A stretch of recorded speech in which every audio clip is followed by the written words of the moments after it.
مالدیپ ایک سیاحتی ملک جو 2 ماہ میں بت مت چھوڑ کر پورا ملک مسلمان ہو گیا۔ مالدیپ بحر ہند میں واقع ایک سیاحتی ملک ہے۔ یہ ملک 1192 چھوٹے جزیروں پر مشتمل ہے، جن میں سے صرف 200 جزیروں پر انسانی آبادی پائی جاتی ہے۔ مالدیپ میں 100% آبادی مسلمان ہے، جبکہ یہاں کی شہریت لینے کے لیے مسلمان ہونا لازم ہے۔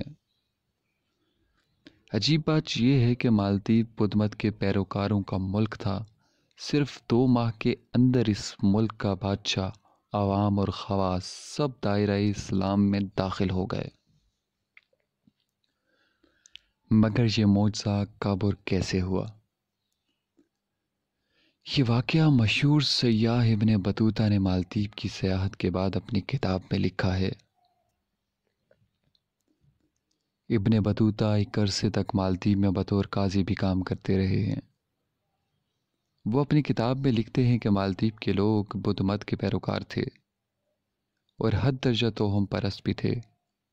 اس بدعقیدگی کے باعث ان پر ایک عفریت یعنی جن مسلط تھا۔ وہ عفریت ہر مہینے کی آخری تاریخ کو روشنیوں اور شمعوں کے جلوے میں نمودار ہوتا تھا، اور لوگ سمندر کے کنارے بنے بت خانے میں ایک دوشیزہ کو بناؤ سنگھار کر کے رکھ دیتے تھے۔ وہ عفریت جن رات اس بت خانے میں گزارتا اور صبح وہ لڑکی مردہ پائی جاتی اور لوگ اس کی لاش کو جلا دیتے۔ عفریت کے لیے دوشیزہ کا انتخاب بذریعہ قراندازی ہوتا تھا۔ اس بار قراندازی میں ایک بیوہ بڑھیا کی بیٹی کا نام نکل آیا تھا۔ اس پر بڑھیا رو رو کر نڈھال ہو چکی تھی۔ گاؤں کے سبھی لوگ اس بڑھیا کے گھر جمع تھے۔ دور سے آئے ایک مسافر نے بھی بڑھیا کے گھر کا رخ کیا۔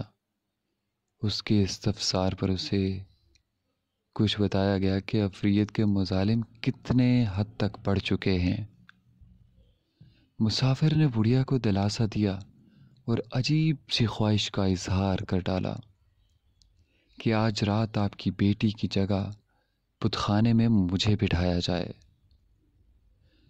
پہلے تو وہ لوگ خوف کے مارے نہ مانے کہ وہ جن غصہ ہوئے تو ان کا انجام برا ہو سکتا ہے، لیکن مرتے کیا نہ کرتے، وہ لوگ راضی ہو ہی گئے۔ مسافر نے وضو کیا اور بت خانے میں داخل ہو کر قرآن مجید کی تلاوت شروع کر دی۔ وہ عفریت یعنی جن آیا اور کبھی واپس نہ آنے کے لیے چلا گیا۔ لوگ سویرے بت خانے کے باہر جمع ہوئے تاکہ لاش جلائی جا سکے، لیکن مسافر کو زندہ دیکھ کر سکتے میں آ گئے۔ یہ مسافر کون تھا؟ ناظرین، یہ مسافر مشہور مسلم دائی، مبلغ اور سیاح ابو البرکات بربری تھے۔ ابو برکات کی آمد اور عفریت سے 2 ہاتھ ہونے کی خبر جنگل میں آگ کی طرح پھیل گئی۔ مالدیپ کے بادشاہ نے شیخ کو شاہی اعزاز کے ساتھ اپنے دربار میں بلایا۔ شیخ ابو البرکات نے بادشاہ کو اسلام کی دعوت دی۔ بادشاہ نے اسلام کی دعوت کو قبول کر لیا اور صرف 2 ماہ کے اندر مالدیپ کے تمام لوگ بدھ مت چھوڑ کر دائرہ اسلام میں داخل ہو چکے تھے۔ ناظرین، یہ 1314 ہجری کی بات ہے۔ اس مبلغ اسلام اور دائی نے مالدیپ کو اپنا مسکن بنایا، لوگوں کو قرآن اور حدیث کی تعلیم دی اور ہزاروں مساجدیں تعمیر کی۔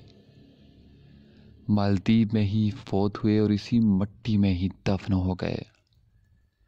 کہنے کو ابو البرکات بربری ایک شخص تھا، لیکن تنہا ایک امت کا کام کر گئے۔